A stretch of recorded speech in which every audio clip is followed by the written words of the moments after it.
of a handball to Grigg. Bangs it on the boot inside 50. Betts was the flyer. No mark. For the ball is McKenzie. And under pressure. Did a good job. Get it to Rosa. Now Waters. It kicks to the wing. And back of the flight of the ball was Prittis. Got a hand on it. Ellard to Simpson to Judd. Inside 50. There's a couple of Blues here. Oh, gee. They mucked that one up. It's an old rule of footy. Hampson and Henderson, the two H's. Call the man back. Yeah, you do, absolutely, because Chris Judd's kick, even though it looked like a weighted lob ball, it was actually to the right space for the man in front. Hampson didn't have great awareness and mucked it right up. Rosa clearing kick, but not for long. Marked by Carazzo.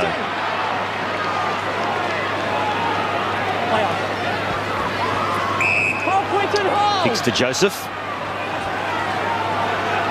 Every West Coast player backward of centre, so they're not giving Carlton a chance. Why it's been a slow movement forward.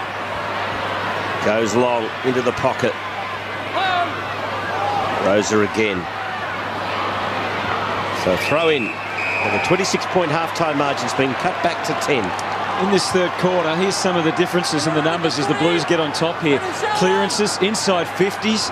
Contested possessions. What a turnaround from the first half. Carlton mean business. Eddie Betts just not quite with the kick again. Another score goes on the board though. It's been very heavy Carlton's favour early in this third term. The margin back inside 10 points. Now 9 the difference. And again a wobbly kick out. Putting maximum pressure on Smith. They come away. And Lynch worked hard for Rosa to give him an avenue out. Now looks further afield. Doesn't see a lot. Kennedy working up from centre half forward, but no one else through the middle to go to. Hence he chooses to go across using Embley initially, and now Waters. It's effective enough. We've got to the outer side where Shepherd's able to creep up towards half forward. Really sets the task for LaCroix. Russell worked the angles well, but he didn't finish the job. And LaCroix with that amazing goal sense gets it deep, and Hams does the rest.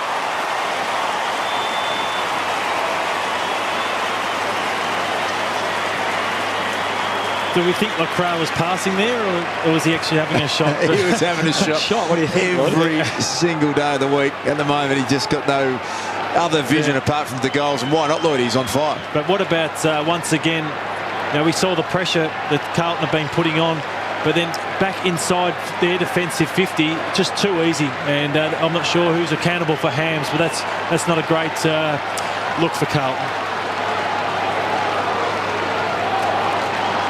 I reckon when you know you're in good touch, the ball just bounces for you, and one-on-ones, even when you're in the worst position, that kick could not have favoured Carlton anymore. LaCroix was behind by 5 metres, still managed to work his opponent underneath it, bounce up, definitely having a shot, but nevertheless set it up for Hams. Strike burst his way through. Prittis. Back to Strike. Now Simpson for Carlton. To Hampson. Off to Scotland. Pops one over the top to Murphy. Nice little sidestep. Shoots for goal. Offline. Simpson's been good in this quarter. He's up to 21 disposals for the game. So too Grigg. Most for West Coast. 17 to Rosa. And 14 to Ebert and Strike. The Blues have had 30 more disposals in the match than West Coast. Find themselves trailing by 14 points. Bring it in! Really struggling here, West Coast. Yeah. Been good disciplines, hasn't it, by the Blues early in this third quarter, and they might produce something else here. Not just yet. Schofield, outlet kick poor. Been a role reversal from the first half where it was Carlton finding it hard to hit a target coming out. Oh, Johnson kicked it in. Garlick with the old unrealistic attempt. Oh, it's got the staggers. Let's have a look at him. West Coast seem to have lost their run in this third quarter. Stevenson slides into the mark. Gets up quickly, had some purpose about him, gave Lynch every opportunity. Nothing Jamison could do about it. Marston, well-placed ball to half forward if it sits for Ebert. Juliet does. Under pressure from Bauer, across the body, it's going to be downfield. LaCroix doesn't need much help. brings it on to Kennedy. He can waltz into goal and ram through another one for the Eagles.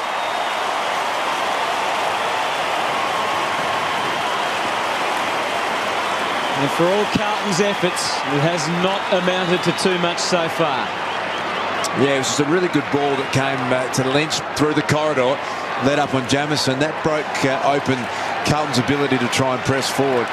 What they're doing, Carlton, is they're having moments in the game where they're playing the way that Brett Ratton wants them to, with forward pressure, with ball use and with effort. And then they have other moments where it's just non-existent, and that's why they are non-competitive at times. So Josh Kennedy kicks the goal. They're 21 points in front now. There is some concern with Dennis Armfield. This was the earlier knock. Ashton Hams is on report for that. It was the right shoulder that he got up flexing, Dennis Armfield. Now we're led to believe that it actually could be a neck injury, some sort of vertebrae injury, and an ambulance is going to the Carlton rooms, ambulance officers. So some concern for Dennis Armfield, who left the ground in the second quarter. Well, that is not good news. Murphy to half forward. As far as Smith, moves to Kennedy, off to Selwood. Selwood was looking for strike. Well, that's a good effort in front by Johnson. Saved the day there for Carlton. Move it on. Play on. So Johnson at half back goes down the line. Hampson was the flyer. Still in play. Embley. Well-weighted handball to Brown. Here's Waters. Not sure what to do with it. Just holds onto it for a little bit. Looks for Shepherd. It's intercepted by Betts. Now will he handball on? He does. Unselfish play by Eddie Betts. And finishing off just is Garlett.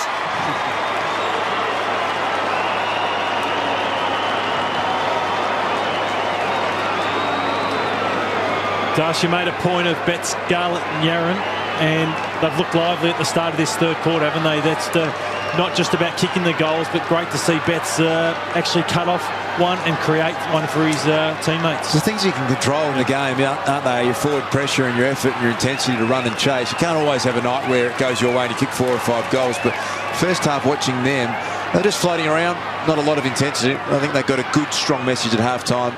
Still time for Carlton to do something about it after that last goal. Prittis inserts the Eagles with a bouncing ball that got all the way through to Kennedy. Can the Blues contain the damage? No. And it's Hams again who climbs to his feet after Carazzo was a little over-anxious. He packs a punch too, does little Hams. I don't know if he can kick the goal from here or not, but he can get a fairly decent distance. Going to go right to the wide arm, drops short.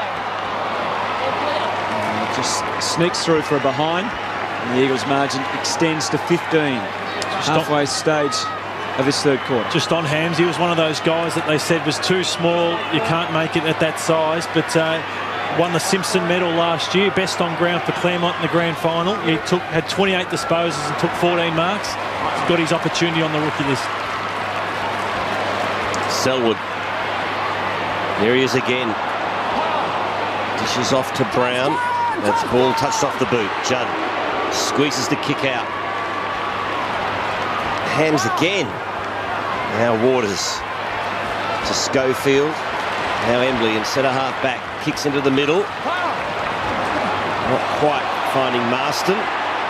He was smothered by Carazzo and will have a bounce. And when he was drafted, Ashton Hams, he was on a roof, and he was a roof plumber or a tiler of some description, and they told him that he'd been drafted, and he didn't believe him. He was on top of a roof and couldn't get down to make the call. He played for South Fremantle in last year's premiership.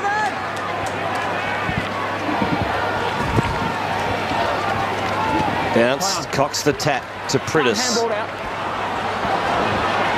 Now Murphy. Judd's on the attack here. He has a couple of bounces. The skipper loads up, and that is just a superb finish. Well done, Judd.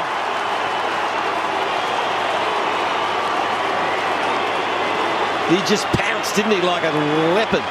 How many times we've seen him do that at Subiaco Oval? It's a great replay of it here. Bursts out of the contest. Selwood has had the tagging role on him all game, but he doesn't need a lot of space. Great to see him moving as freely as he is and to be able to finish at pace. He's done that for the best part of a decade, Christo.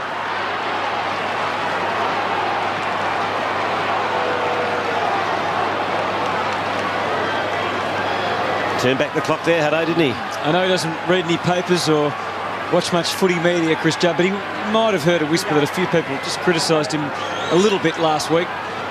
He's responding now. His kicking's been good tonight, 90% kicking efficiency, and you can just see he realises the situation Carlton's in, and their leaders are starting to make a bit of an impact in this game. Waits for the traffic to go past, and then sends them forward again. And that time, Aaron just couldn't get on the end of it. It was a wobbly bit of play from McKenzie with the kick after doing so well to take the mark. Waters, some high contact there. Giving away a free kick, Hutto, there at centre-half forward, Carlton, but at least there's some intensity, there's some tackle pressure, and there's some intent to tackle. On the break, ball easily taken away by Bauer from the Scott Selwood kick, and over to Johnson, and they're on here. They can get the next one to Gibbs. Waits push further afield. Hampson's even deeper. He goes more centrally, which wasn't a bad idea. Finds Walker. Coming up from behind, good run from Carazzo. The next kick, all important. It was superb. This is and hitting it different hard, side. Henderson. You're right, it Different is. side. They're hitting targets as well through the middle of the ground. Could not hit one at all in the first half, Carlton. Waits demanding the ball in the pocket. Henderson, I think, believes he can go all the way from here. Because the run and carries there, it's allowing Henderson to stay closer to home as well, which is suiting Carlton. So can he go 53 metres and score a goal, Henderson? The answer is no. Into the square and then beyond for a behind. It's back to 8 points. Got to know your range. He really didn't look confident. So if that's the case, then don't kick it to the easiest spot in the ground to fist it through. Then you've just got to set it up, play the percentages, kick it 20 metres out in front of goal rather than just a spot where you're never ever going to get a mark. And we see West Coast now huddling in the middle of the ground. They've really struggled, and they're all going to go out to the left-hand side or Hearn's right-hand side just to offer something which they've really struggled to get out of their defensive 50. Thumping kick. Getting there first is Grigg. To Warnock, back to Grigg. Scrubs one inside 50. Hampson gets the handball off, and it's another one. Another goal to Yarran this time.